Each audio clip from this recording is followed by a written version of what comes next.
또 하나 논란이었었죠. 주식 양도세 대주주 기준도 결론이 났습니다. 당정청이 줄다리기 끝에 청와대와 여당 안인 10억 원을 유지하기로 확정했습니다.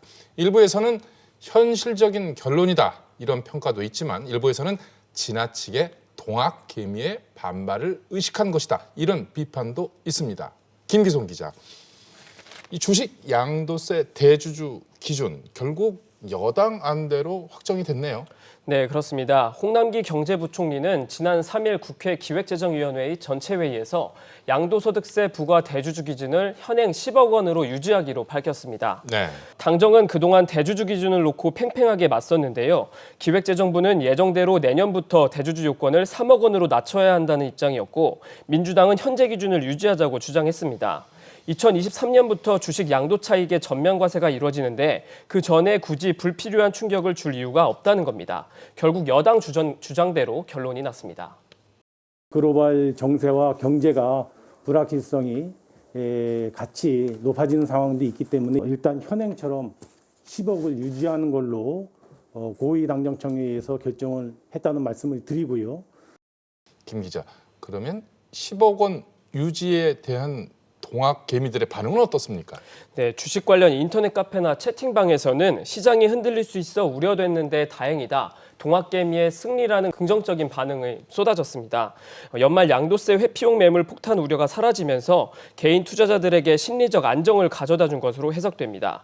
여기에 은성수 금융위원장도 대주주 요건 10억 이상 유지가 주식시장에 도움이 될 것이라고 언급해 동학개미들의 투자 심리가 더 안정될 것으로 보입니다. 김 기자, 그동안 동학개미들 이 기준이 3억 원이 될 경우에 연말에 대량으로 물량이 쏟아질 수 있다 이런 우려가 컸었죠. 네, 맞습니다. 과거 대주주 과세 기준이 완화될 때마다 연말에 매도 물량이 폭증하는 양상을 보였었는데요. 대주주 요건이 25억 원에서 15억 원으로 바뀐 지난 2017년과 15억 원에서 10억 원으로 바뀐 지난해 말을 살펴보면요. 개인 투자자의 순 매도 물량은 각각 5조 1천억 원, 4조 8천억 원으로 다른 해보다 두드러졌습니다. 정인영 기자, 세금 논란 아직 하나 남아있는 게 있습니다. 이 다음 달에 종부세가 부과되는데요. 종부세도 감면안이 나올 수 있을까요? 네, 사실 종부세 감면은 여당의 4.15 총선 공약이기도 했습니다. 네. 1주택자 종합부동산세 완화 정책을 들고 나왔었고요. 또 최근 이낙연 대표가 부동산 정책 전환을 예고했습니다. 이에 따라 일부에서는 종부세 부과 대상에 해당하는 1주택 장기 거주자의 세금 감면 관측이 나오기도 했습니다. 네. 하지만 지난달 20일 한정혜 민주당 정책위의장이 민주당과 정부는 종부세 감면을 검토한 바가 없다고 밝혔습니다. 네. 따라서 재산세 감면 기준이 9억 원이 아닌 6억 원으로 낮춰진 것을 보면 현재로선 종부세 감면이 이루어질 것으로 보이진 않습니다. 네, 다만 고지서가 발부된 뒤 여론이 변수가 될 것으로 보입니다.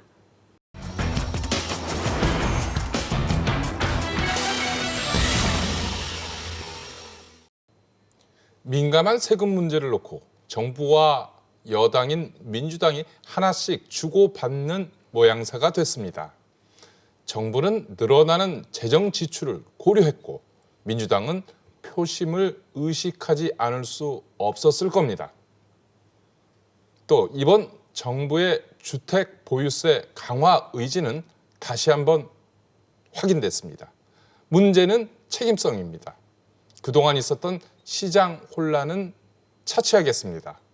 앞으로도 표심이 경제정책을 결정하는 우선순위가 되지는 않을까? 나중에 정책의 결과는 누가 책임을 질까? 이런 생각이 기후로 끝났으면 좋겠습니다.